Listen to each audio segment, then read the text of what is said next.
na verdade, são 3 operações em uma, né? Um exchange offer, um tender offer e ainda teve uma nova emissão, né?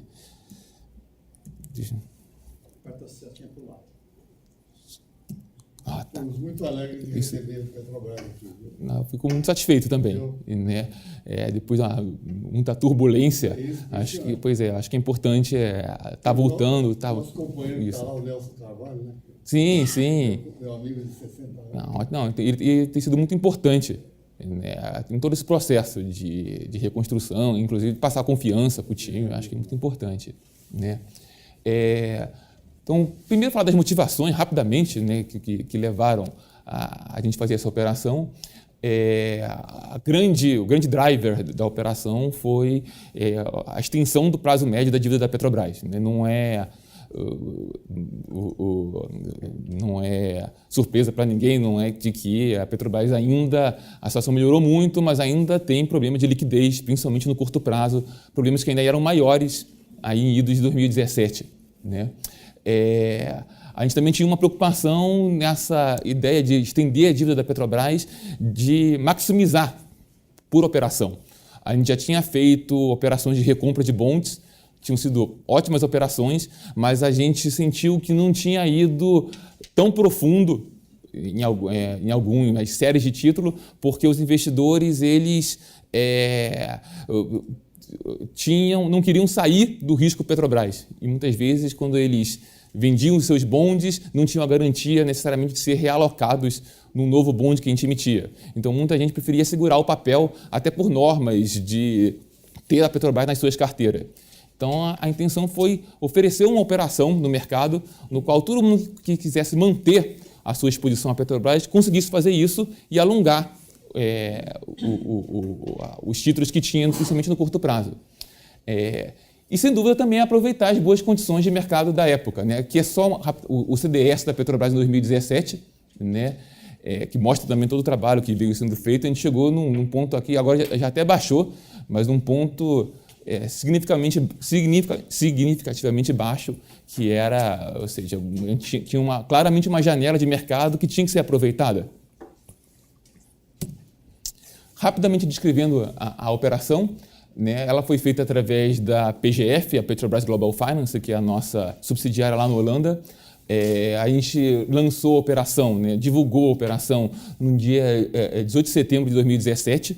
A gente sempre procura não fazer nenhum roadshow, porque a Petrobras tem uma série de bonds, então, ao contrário de outras empresas, se a gente vai para um deal roadshow, acaba tirando muita especulação, o pessoal acaba vendendo os papéis, o preço sobe e a gente acaba tendo uma precificação menos eficiente do bond. Então, a gente lançou sem simplesmente divulgou na manhã do dia 18 de setembro as operações, na verdade, né?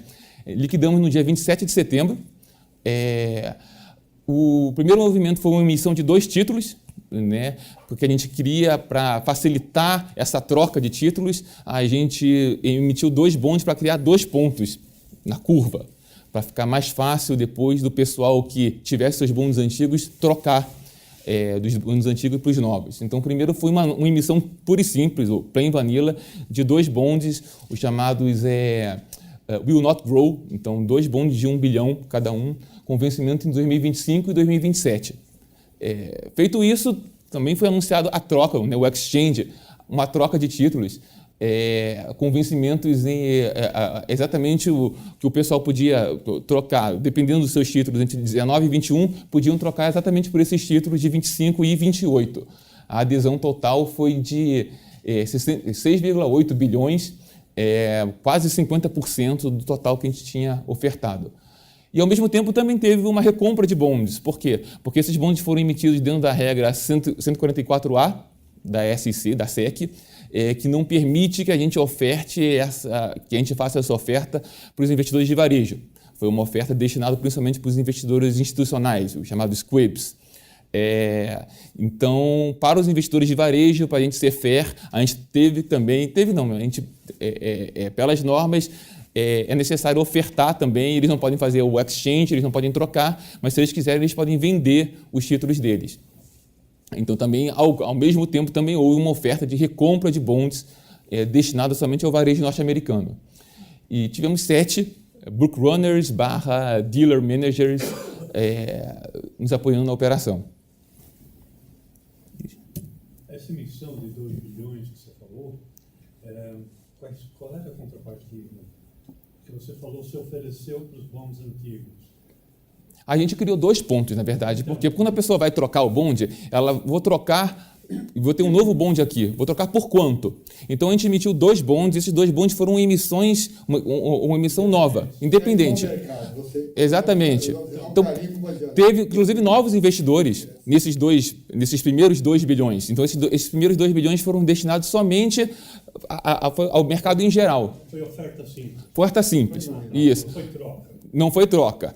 E, na verdade, o que a gente fez foi, uma semana depois, tudo isso já foi divulgado no dia 0, houve uma... Sentir mercado, né? Exatamente. Mais do que sentir o mercado, se você não cria um ponto na curva, de maneira que o cara já está, o investidor que está na ponta curta, ele enxergue o ponto no qual ele vai trocar, ele fica mais reticente de mudar. A partir do momento que ele tem certeza que ele está mudando para um ponto de mercado, ele fala, não, então, se teve um bonde aqui, há uma semana atrás, precificado pelo mercado, então esse ponto aqui, não há dúvida que eu tenho uma referência. Então, você maximiza a troca para aqueles. Então, o que a gente fez uma semana depois, a gente reabre esse bonde, então é uma reabertura uma semana depois, e aí sim, todo mundo que estava nos bondes antigos, e aí só destinada ao pessoal que já tinha os nossos papéis. Então, né? Essa pergunta, o pessoal, os bondes antigos, eles trocaram com melhor taxa, qual foi a variante? Não, só um prêmio, Só assunção. mesma taxa, o ponto é o mesmo, eles só ganharam um prêmio. A gente vai ver ali, rapidinho. É o prêmio que você tem por trocar. Sim, você dá uma contrapartida, senão ele não tem a motivação. Mas o bonde é o mesmo, ele vai para o mesmo bonde, ele só ganha um prêmiozinho a mais e ele não ganha em cash, ele ganha em bonds. Vai aparecer aqui. Né? Então, aqui só um resumo. Primeiro, teve a emissão de 2 pontos, né? Precificados a 5.299 e 5.999. Desculpa, curiosidade da plateia. Quanto de bonde tem emitido a Petrobras total? Hoje, o nosso outstanding é de aproximadamente 50 bilhões, um pouco menos. Considerando aí já taxas de câmbio, que a gente tem bondes em euro, libra e dólar. 50, aproximadamente. 50 bi de dólares. Né? É mais ou menos metade de uma dívida que no final do ano passado era de 109 bilhões de dólares. Eu não posso divulgar exatamente o número, que a gente está em período de silêncio, o número que vai ser divulgado agora em março, esse número já caiu, né, porque a gente já fez novas operações no início desse ano, mas no final do ano passado era de 109 bilhões de dólares. Então, já chegou em dólares a quase 130 bilhões de dólares. Né? Isso há 2 anos. Né? Aqui a segunda etapa, como eu falei, então o pessoal criou esses dois pontos, e depois esses 5 bondes que iam de 19 a 21, né, foi dado o direito deles de trocarem para a reabertura dos bondes que tinham acabado de ser criados. Né? Então o pessoal sempre pôde migrar. E aqui só o pessoal de varejo, que não tinha a opção de migrar, então eles tiveram o direito de ofertar e a gente recomprou pelo mesmo prêmio. A diferença é que o prêmio aqui, vai aparecer ali, ele foi dado em novos títulos, então a gente não houve um dispêndio de caixa, o único dispêndio de caixa foi aqui. Você vai ver pouco mais de 200 milhões de dólares só, que para uma dívida de 109 é pequeno. Sobrou um saldo pequeno, então. Né?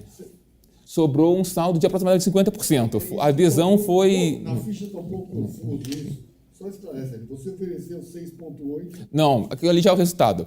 Vai aparecer aqui quanto que... Os próximos vai aparecer... Nós estamos com um problema na ficha aí. Aqui fica bem claro. Ou seja, a gente ofereceu...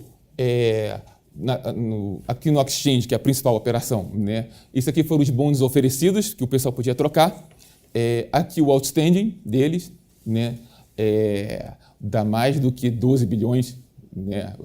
500 milhões, mais 5, mais 700, mais 1, mais 6. Não tem o total aqui, mas dá para ver que tem mais de 13 bilhões ao todo. Então, no universo de 13 bilhões de bondholders, a gente conseguiu aí praticamente 50%, né? 6,7% de adesão.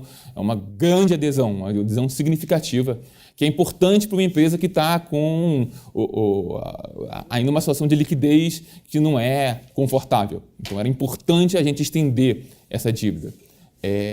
Aqui o prêmio que a gente pagou, Aqui você vê a adesão de cada um dos bondes, o prêmio que a gente pagou e aqui o valor repactuado total. Você vê que é um pouco maior, ou seja, ele não ganha isso em dinheiro, ele não ganha isso em cash, ele ganha isso em novos bonds. Qual o Né? yield que deu o prêmio? Desculpa? O yield. O yield 5,299 e 5, não, o yield foi 5,3 e 5 foi 0,001% acima do cupom, foi precificado praticamente ao par. É só por uma questão de... Vou voltar aqui. Ups, peraí. Aqui, ó. 5,3 e 6 o yield. Né? A mera questão de botar abaixo do 5,3 é mera questão de marketing e também por um ajuste, porque o bond era de 10 anos e 3 meses, na verdade. Mas é 5,3 e 6. Aqui já os resultados, assim, ali os resultados, digamos, de adesão, e aqui o resultado que é para a Petrobras como um todo, para mostrar como foi importante para a companhia. Né? Isso aqui é só as nossas torres no mercado de capitais. As torres como um todo elas são até maiores, mas a gente vê aqui exatamente o movimento que foi feito antes da operação. Né? A gente tinha essa torre enorme aqui em 2021 se aproximando, era uma preocupação grande do mercado. Né? E depois a gente conseguiu já estender, jogamos lá para frente todos esses vencimentos que deixavam o mercado com a pulga atrás da orelha. Aqui só, visto de uma outra forma, ou seja, o total trocado, o total 6,7 bilhões, o total que a gente recomprou, 210 milhões, e aí os bondes de 2025 e 2028, aquele 1 bilhão inicial, mais o que foi trocado, e o 2028 idem. O 1 bilhão inicial, mais os 4,8 que foi trocado, no final das contas a operação, a gente pode dizer que ela, como um todo, chegou aí a quase 10 bilhões de dólares. Se você considerar o total emitido, o total trocado, mais o total recomprado. E rapidamente passando pelos destaques da operação, né? Foi uma operação bem complexa, porque foram 3 operações ao mesmo tempo, são 3 sets de documentação, né? Uma coisa ou outra você consegue aproveitar, mas são 3 sets de documentação, negociando, tudo muito rápido, passando por todas as aprovações corporativas que uma empresa estatal precisa, negociando também com 7 bancos, que é muito eficiente você estar com 7 bancos para você chegar logo nos investidores depois que você emitir a operação. Mas você negociar muito rapidamente com 7 bancos para você emitir a operação na hora, a documentação, foram aí muitas noites mal dormidas. Isso quando a gente dormiu. Foi importante dizer que a gente fez a operação toda em 5 dias úteis, né? O normal são 20 dias, então foi o que a gente chama de Accelerated Exchange Offer, né? Você conseguir fazer os 5 dias, que é naquela modalidade any and all, que você não coloca nenhum cap permitido para troca. Então, foi o primeiro de um emissor latino-americano, isso nunca tinha sido feito na América Latina inteira, e o segundo do mundo, só atrás da Verizon. Né? Quando você fez 144 anos, você já colocou o valor total para tudo? Coloquei já todo... O dia inteiro? Não estabeleci... Você não fez em etapa, né? Desculpa, como? Você não fez em etapa, você já mostrou... Mostrei tudo. Já foi... Senão você não faz. Sim, já foi mostrado tudo. Né? Quando você falou que tinha N bancos, por que você optou por fragmentar em vez de ter um coordenador líder? A gente nunca faz com coordenador líder, porque a gente acha que a gente consegue se movimentar muito pelo relacionamento que a gente já tem com os bancos, que isso não é necessário. O que a gente fez foi, como tinham 5 séries de bondes, né, que a gente queria maximizar a adesão, a gente separou em 2 equipes. Ficaram 4 bancos destinados a 3 dos bondes e 2 bancos destinados a 2 dos bondes. Em 5 dias, a gente tinha que maximizar a adesão desses investidores. Então, esses bancos saíram pelo mundo, né? O pessoal de liability management desses bancos saíram pelo mundo incentivando que os investidores trocassem, e a nossa equipe de RI ficou 24 horas, não só de RI como a nossa, de DCM, com 24 horas por dia disponíveis para qualquer call que algum dos investidores solicitasse. Sem roadshow? Né?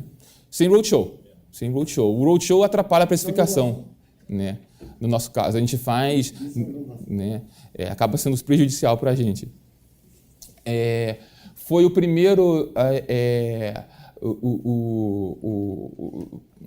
como eu falei, foi o primeiro da América Latina e o segundo do mundo, e o primeiro do mundo em conjunto com uma nova emissão, né? No mundo ainda não tinha sido essa operação tripla que a gente emitiu, né? Ela foi pioneira no mundo. O que já tinha tido ou emissões normais ou simplesmente um exchange, e quando você faz um exchange normal, o que a gente notou é que você não tem tanta adesão, exatamente porque o investidor fica com receio de migrar. Então, o primeiro feito em 5 dias foi o nosso, já tinham outros sido feitos em mais dias. Quando você fala tripla, Exchange offer, né, que é a troca, uma nova emissão e um tender offer, tudo anunciado no mesmo dia, né? Em 5 dias, mínimo, né? o tender offer é mínimo, mas a documentação é igual à da exchange, então ela acaba sendo extremamente complexa. E você acaba tendo um grande problema, porque os investidores de varejo muitas vezes são os que mais têm dúvida. Então, em termos de você explicar do RI, de ser diligente, de você se colocar ali 24 horas por dia para atender tantos investidores que estão lá na Califórnia, que eles foram só destinados para o varejo norte-americano, até o que está em Nova York, num fuso horário completamente diferente, às vezes ele dá mais trabalho em termos de explicar a operação para o tender offer do que para o exchange offer, pelo menos relativamente.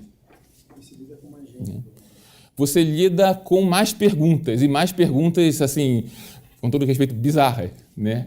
De gente que realmente é de varejo, que não entende muito a operação. O Quibi tem toda uma PIMCO da vida, uma BlackRock, tem toda uma equipe lá que vai dissecar a operação, vai ligar diretamente para o banco, para entender. O investidor de varejo, muitas vezes, ele não tem essa capacidade. Então, muitas vezes, eles fazem contato diretamente com o nosso RI, né? E com a gente, por tabela. Então, às vezes, o tender offer dá quase tanto trabalho quanto o exchange offer, em que pese ele seja, em termos de valor, muito menor. Eu só não entendi por que você falou que o roadshow aumenta o preço. Porque, como a Petrobras tem 20 bonds em dólar, né? A procura aumenta. Quando a procura aumenta, você tende a reduzir o teu... Pois é, no nosso caso, o que acontece? Como a gente tem 20 bonds em dólar, ou seja, o mercado está em muitos bonds da Petrobras. Já estão lançados. Né? Tá tudo já os pontos. Quando o cara pensa, a Petrobras vai para vão lançar um bonde daqui a pouco, eles estão num deal roadshow, vou vender o meu papel aqui, o papel vai subir, né? Vai ficar pior para a Petrobras, melhor para mim, porque todo mundo está vendendo, e aí quando ele lançar um novo papel, eu já compro um papel até mais caro. Ele cai de novo e eu compro. Exatamente. Né? Se a gente ficasse 3, 4 anos sem emitir, aí não tem mais um parâmetro ali. Então, aí é melhor você ir ao mercado, você fazer o roadshow só para aquele deal. Em paralelo, a gente já faz muitos non-deals roadshows, né? Toda hora. Agora, a gente está fazendo o Investor Day.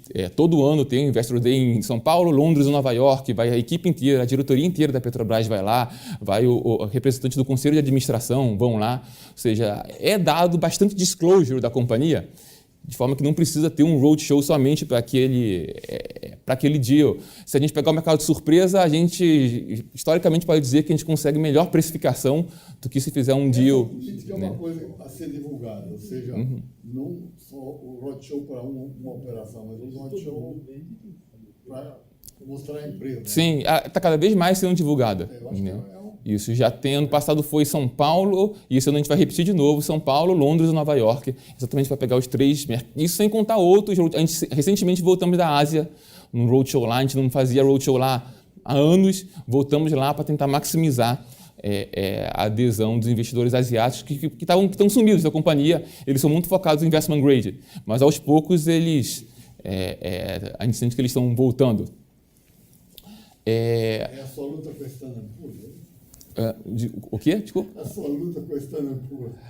Sim. Ela, com todas as agências de rating, né? Mas eu acho que a gente tem uma boa relação, apesar de tudo.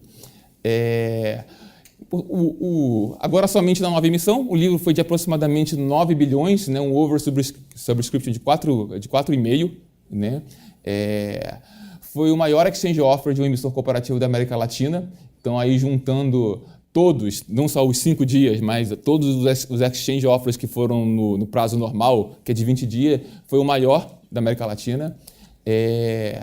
Importante dizer também em relação à complexidade, você envolvendo 7 bancos e envolvendo também uma série de jurisdições. A gente com a lei de Nova York, então você sempre tem escritórios estrangeiros envolvidos 1 hora atrás, como era em setembro, Mas, por outro lado, você também tem a legislação da Holanda, que é da PGF. Então, você tem os escritórios holandeses envolvidos 5 horas na frente. Então, colocar todo mundo junto no mesmo barco é sempre bem complexo. Em relação à distribuição, a adesão na nova emissão também foi muito boa, 72% alocado em asset managers, que é o chamado dinheiro mesmo, que é aquele cara que não está lá só para especular, ele entra e fica com o papel, e 63% do livro alocado para os investidores norte-americanos. Em relação à criação de valor, além de tudo ali que a gente já falou, é a extensão, né, ali das maturidades. Vocês viram aquelas no mercado de capitais, mas falando das maturidades como um todo, só em 2017 a gente estendeu, ou seja, se comparar as operações de recompra, seja de títulos, sejam de outras dívidas, até a contratação de novas dívidas ou emissão de novos títulos, a gente chegou a 35 bilhões, né, de vencimentos que estavam maturando nos próximos 5 anos, a gente entendeu 35 bilhões para frente. Com taxa média caindo. Com taxa média, na grande maioria dos casos, caindo. Né? A taxa média da Petrobras ela acompanha muito o CDS. Deixa eu voltar aqui. Então, você teve ao longo de 2017, problemas, isso aqui, o mercado brasileiro, os papéis da Petrobras eles acabam sujeitos à volatilidade que o Brasil inteiro está sujeito, mas você vê que, como um todo, a gente conseguiu. Né? A gente foi a mercado, né, no início de janeiro, no ano passado, pegamos o pessoal da Fibra, teve aí, a gente pegou a mesma janela em janeiro, e depois voltamos a mercado em setembro, né, sempre com o CDS, na maioria dos casos, caindo. A primeira emissão foi aqui, já decorrente de uma maior calma dos mercados depois da eleição do Trump, né, e depois o CDS continuou caindo, deu esse spike aqui. Se eu não me engano, isso foi a turbulência lá do governo federal que deu no ano passado, e depois continuou caindo. E aí foi quando a gente voltou ao mercado. Ou seja, taxas significativamente decrescentes, só para dar uma ideia. E reforma da Previdência. Né? Seria muito mais. Mesmo assim, continuou caindo mais, só para dar uma ideia. Em 2016, depois de toda a turbulência que teve, a gente ficou mais de 1 ano sem poder emitir, né? E petróleo baixo, e Lava Jato. Em 2016, quando a gente voltou aos mercados, e aí tinham aproximadamente 50 bilhões de dívidas maturando nos 5 anos seguintes. A gente emitiu um título de 10 anos, se eu não me engano, a 9% de yield. Agora, em janeiro desse ano, né, já de 2018, a gente emitiu um título de 11 anos a 5,95. Quer dizer, no período de 2 anos, a gente baixou o 3%. É algo realmente significativo. Em parte porque o mercado está vendo todos esses movimentos de extensão de dívida que a gente veio fazendo e de desalavancagem.